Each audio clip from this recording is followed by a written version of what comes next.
বাংলাদেশের ভোটের লড়াই এখন আর রাস্তায় নয়, আপনার ফোনে থাকা টিকটক ফিডে হঠাৎ বেজে ওঠে নৌকার দিন শেষ, ধানের শীষের দিন শেষ, এবার দাঁড়িপাল্লাই গড়বে বাংলাদেশ।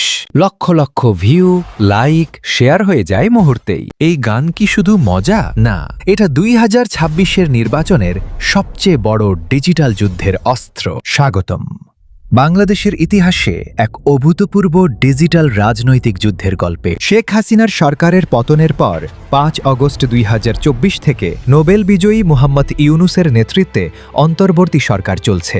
দেশের জনসংখ্যা প্রায় 17 কোটি 60 লক্ষ, ভোটার সংখ্যা প্রায় 12 কোটি 77 লক্ষ। আর এবারের জাতীয় সংসদ নির্বাচন 12 ফেব্রুয়ারি 2026। একই দিনে জুলাই চার্টার নিয়ে জাতীয় গণভোটও হবে। প্রধান নির্বাচন commissioner AMM Nasir Uddin 11 December 2025-এ এই তারিখ ঘোষণা করেছেন। এটা 2024-এর ছাত্র জনতার আন্দোলনের পর প্রথম জাতীয় নির্বাচন। কেন এই নির্বাচন এত গুরুত্বপূর্ণ? কারণ ভোটারদের প্রায় 43.5% বয়স 18 থেকে 37 বছরের মধ্যে। এই তরুণরা আগের নির্বাচনে অংশ নেয়নি বা ভোট দিয়েও পরিবর্তন দেখেনি। তারা এখন ঠিক করেছে এবার ভোট দেবে। আর তাদের কাছে পৌঁছানোর সবচেয়ে শক্তিশালী মাধ্যম social media. Bangladesh telecommunication regulatory কমিশনের তথ্য অনুযায়ী 2025-এর শেষে ইন্টারনেট ব্যবহারকারী প্রায় 13 কোটি। টিকটকে 18+ বয়সী ব্যবহারকারী 56 মিলিয়নের বেশি, ফেসবুকে প্রায় 64 মিলিয়ন, ইউটিউবে প্রায় 50 মিলিয়ন। এই প্ল্যাটফর্মগুলো এখন রাজনৈতিক যুদ্ধক্ষেত্র। আর এই যুদ্ধের প্রধান অস্ত্র গান, ছোট ছোট ভিডিও, রিলস, মিম। বিশেষ করে নভেম্বর 2025-এর শুরু থেকে একটা গান ঝড় তুলেছে, দাঁড়িপাল্লা। এই গানের ভাইরাল হওয়া শুধু কাকতালীয় নয়। নভেম্বর 2025-এর শুরুতে এটি প্রথম ছড়াতে শুরু করে টিকটকে। কয়েকদিনের মধ্যে লক্ষ লক্ষ ভিউ পেয়ে যায়। তরুণরা এটাকে ডুয়েট করে, রিমিক্স করে, নাচের সাথে যুক্ত করে পোস্ট করছে। অনেকে বলছে এটা শুধু গান নয়, এটা একটা মেসেজ।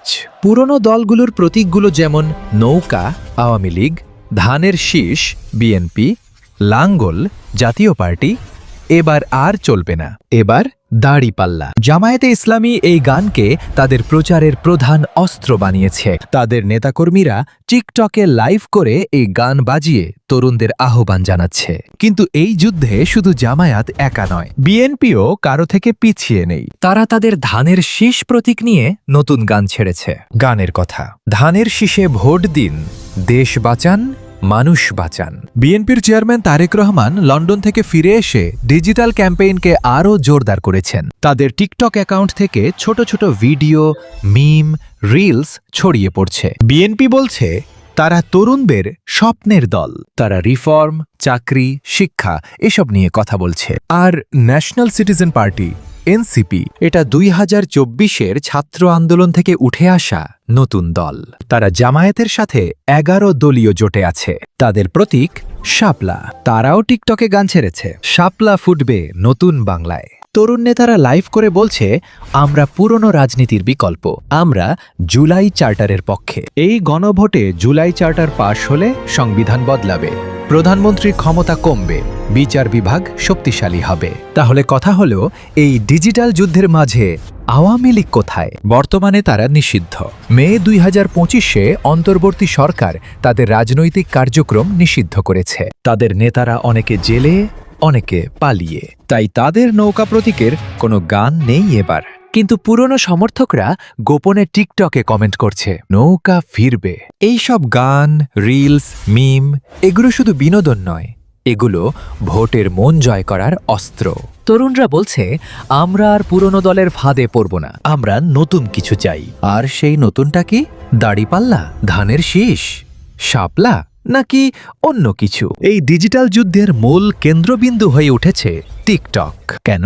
কারণ বাংলাদেশের তরুণ ভোটাররা এখানে সবচেয়ে বেশি সক্রিয়। ডাটা রিপোর্টাল এবং অন্যান্য রিপোর্ট অনুসারে 2025-এর শেষভাগে টিকটকের সক্রিয় ব্যবহারকারী 56 মিলিয়নেরও বেশি, যাদের অধিকাংশই 18 থেকে 35 বছর বয়সী। এই তরুণরা 2024-এর জুলাই আগস্টের ছাত্র জনতার আন্দোলনে রাস্তায় নেমেছিল। তারা ফ্যাসিস্ট শেখ হাসিনার সরকারকে পতন করেছে। এখন তারা চায় নতুন বাংলাদেশ। পুরনো দলের পুনরাবৃত্তি নয়, তাই গান, রিলস, মিম এগুলো তাদের ভাষা। জামায়াতে ইসলামীর দাঁড়িপাল্লা গান এখন টিকটকের সবচেয়ে বড় ঝড়। নভেম্বর 2025-এর প্রথম সপ্তাহ থেকে এটি ভাইরাল। জামায়াতের নেতা শফিকুর রহমান, ডেপুটি চিফ সৈয়দ আবদুল্লাহ মোহাম্মদ তাহের তারা এই গানকে প্রচারের অংশ বানিয়েছে। তাদের সমর্থকরা টিকটকে লাইভে যাচ্ছে, ডুয়েট করছে, চ্যালেঞ্জ চালাচ্ছে। ছোট ছোট বাচ্চারা এই গান গেয়ে ভিডিও বানাচ্ছে, সেগুলো লক্ষ লক্ষ ভিউ পাচ্ছে। এটা একটা ইমোশনাল কানেকশন তৈরি করছে। কিন্তু জামায়াত একা নয়। বিএনপি তাদের ধানের শীষ নিয়ে পাল্টা গান ছেড়েছে। গানের কথা, ধানের শীষে ভোট দিন, দেশ বাঁচান। বিএনপির চেয়ারম্যান তারেক রহমান, যিনি 17 বছরও লন্ডনে নির্বাসিত ছিলেন, ডিসেম্বর 2025-এ দেশে ফিরেছেন। তিনি টিকটক, ফেসবুক, ইউটিউবে ডিজিটাল ক্যাম্পেইনকে জোরদার করেছেন। বিএনপির অ্যাকাউন্ট থেকে ছোট ভিডিও আসছে, চাকরি, শিক্ষা, নারীর অধিকার, অর্থনৈতিক স্বাধীনতা। বিএনপি বলছে, আমরা দেশকে আগে রাখি। তারেক রহমানের র্যালিতে লক্ষ লক্ষ লোক জড়ো হচ্ছে। সিলেট থেকে শুরু করে ঢাকা, চট্টগ্রাম সব জায়গায় তাদের গান ছড়িয়ে পড়ছে। আর ন্যাশনাল সিটিজেন পার্টি এনসিপি 2024-এর আন্দোলন থেকে উঠে আসা এই দল জামায়াতের সাথে 10 থেকে 11 দলীয় জোটে আছে। তাদের প্রতীক শাপলা। তারাও টিকটকে গান ছেড়েছে, শাপলা ফুটবে নতুন বাংলায়। তরুণ নেতারা লাইভ করে বলছে, আমরা পুরনো রাজনীতির বিকল্প। জুলাই চার্টারের পক্ষে ভোট দিন। এই গণভোটে জুলাই চার্টার পাশ হলে সংবিধান বদলাবে, প্রধানমন্ত্রীর ক্ষমতা কমবে, রাষ্ট্রপতির ভূমিকা বাড়বে, বিচার বিভাগ স্বাধীন হবে। তরুণরা এই গানকে পছন্দ করছে কারণ এতে পুরনো দলের বিরুদ্ধে কম আক্রমণ, বেশি আশা। এই ডিজিটাল যুদ্ধের আরেকটা বড় দিক হলো, এটা শুধু গানের যুদ্ধ নয়, এটা প্রতীকের যুদ্ধ। বাংলাদেশের নির্বাচনে প্রতীক খুব গুরুত্বপূর্ণ, কারণ অনেক ভোটার প্রতীক দেখেই ভোট দেয়, নাম পড়ে না। তাই প্রতীকের সাথে যুক্ত গান মানে প্রতীকের সাথে ইমোশন যুক্ত হয়ে যায়। দাঁড়িপাল্লা গান শুনলে মনে হয় এবার ন্যায় হবে। ধানের শীষ গান শুনলে মনে হয় গণতন্ত্র ফিরবে। শাপলা গান শুনলে মনে হয় নতুন শুরু হবে। এই গানগুলোর মধ্যে দাঁড়িপাল্লা গান এখন সবচেয়ে বেশি ভাইরাল। কেন? কারণ এটা লিরিক্স সোজা, সিম্পল আর আক্রমণাত্মক। তারা বলছে, আমরা আগের দলগুলোর সাথে আর যাব না, আমরা নতুন কিছু চাই। জামায়াতের সমর্থকরা এই গানকে চ্যালেঞ্জ হিসেবে ছড়াচ্ছে, যে কেউ এই গান ডুয়েট করলে পুরস্কার দেওয়া হচ্ছে। ফলে টিকটকে হাজার হাজার ডুয়েট ভিডিও আসছে। কিছু ভিডিওতে ছোট বাচ্চা, কলেজের ছাত্রী, গ্রামের যুবক সবাই এই গান গাইছে। এটা একটা মুভমেন্টের মতো হয়ে গেছে। বিএনপির ধানের শীষ গানও পিছিয়ে নেই। তারা এই গানে ফোকাস করছে দেশের অর্থনৈতিক সংকট, চাকরির অভাব, দাম বৃদ্ধি। গানের লাইনে বলা হচ্ছে, ধানের শীষে ভরসা রাখো, নতুন বাংলাদেশ গড়ো। জামায়াতের দাঁড়িপাল্লা গানটা পার্টির অফিসিয়াল অ্যাকাউন্ট থেকে প্রমোট করা হচ্ছে। বিএনপির ধানের শীষ গানও তাদের অফিসিয়াল চ্যানেলে আছে। কিন্তু অনেক গান তরুণ সমর্থকরা নিজেরাই বানাচ্ছে। তারা পার্টির নাম না নিয়েও প্রতীকের গান গাইছে। এতে পার্টির নিয়ন্ত্রণ কম, কিন্তু ছড়ানোর গতি বেশি। ফলে এই যুদ্ধ আরও অপ্রত্যাশিত হয়ে উঠছে। এখন প্রশ্ন, 12 ফেব্রুয়ারি 2026-এ যখন ভোট হবে, তখন এই গানের ঝড় কি ভোটের ফলাফলে পরিণত হবে, নাকি এটা শুধু একটা ট্রেন্ড হয়ে যাবে? তরুণরা কি সত্যিই ভোট দিতে যাবে? আর যদি যায়, তাহলে কোন প্রতীকের দিকে হাত যাবে? এই টিকটকের গানের ঝড় বাংলাদেশের রাজনীতিতে একটা নতুন অধ্যায় খুলেছে।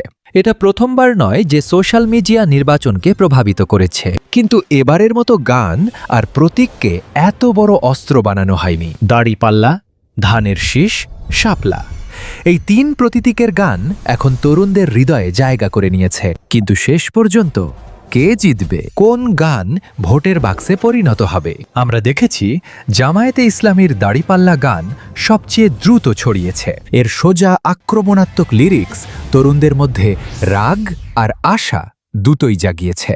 অনেকে বলছে, এটা শুধু গান নয়, এটা একটা বিপ্লবের ঘোষণা। এই গানের যুদ্ধের ফলাফল ভোটের দিনেই জানা যাবে, 12 ফেব্রুয়ারি 2026। যখন 12,77,00,000 ভোটার ব্যালট বাক্সে হাত দেবে, তখন দেখা যাবে কোন গানের কথা তাদের মনে গেঁথেছিল, কোন প্রতীকের দিকে তাদের আঙুল গিয়েছে। আজকের এই ডিজিটাল যুদ্ধ আমাদের একটা জিনিস শিখিয়েছে, রাজনীতি আর কখনো শুধু রাজপথের নয়, এটা এখন আপনার পকেটে, আপনার স্ক্রিনে। একটা গান যদি লক্ষ লক্ষ মানুষের হৃদয় ছুঁয়ে যায়, তাহলে সেই গান ভোটের ফলাফল বদলে দিতে পারে। আপনি কোন গান শুনছেন? দাড়িপাল্লা, ধানের শীষ, শাপলা, নাকি অন্য কোনো গান? কমেন্টে বলুন। লাইক, শেয়ার করুন, এই খবর ছড়িয়ে দিন। এবারের নির্বাচন শুধু ব্যালটের নয়, এটা টিকটকের যুদ্ধ। ধন্যবাদ দেখার জন্য। দেখা হবে পরের ভিডিওতে। ততক্ষণের জন্য আল্লাহ হাফেজ।